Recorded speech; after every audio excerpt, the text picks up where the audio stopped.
Қайырлы уақыт әріптестер, сабағыңызға қажетті осындай қызықты кері байланысты қалай жасаймыз? Бұл кері байланыста оқушыларыңыздың сіздің сабағыңызға деген кері байланысын осы смайлик арқылы білдіреді. Тез жылдам сабағымызды өткізіп, қызықты тапсырмалар, жаңағы балалардың қызықты кері байланысын алу үшін не істейміз? Бүгін осыны үйренетін боламыз. Қайырлы уақыт, құрметті әріптестер.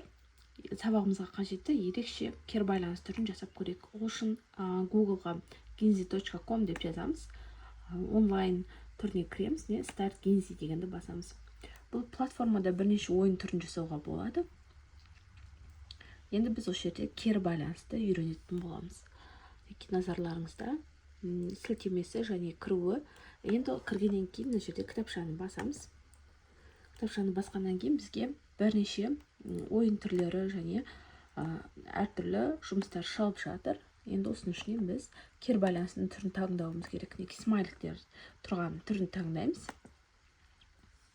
Ішіне кіргеннен кейін сынып бойынша сұралады және жеке түрін басамыз. Мына жердегі үшін қарасаңыздар, әртүрлі балалардың аты ағылшынша жазылып тұр. Біз енді бұл жерде баланың атын қазақша оқушының атына жаза аламыз. Мысалы, сыныпта неше оқушы бар, соны жаза аламыз. Мысалы, мына жерде дата бар, датаны ауыстырып аламыз. Мысалы, сабағымыз 29-ы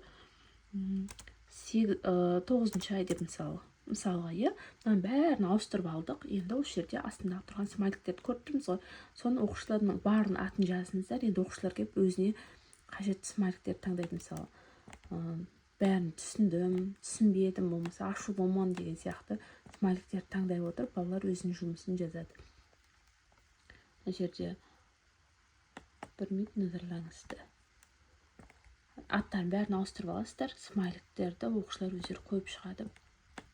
Енді мына жерде бұны қалай сақтаймыз? Савы дегенді басамыз.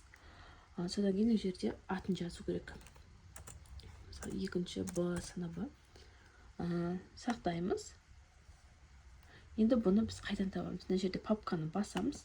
Папканы басқан кезде 2-ші Б сыныбы дайын тұр, аша саламыз кері байланысымызды.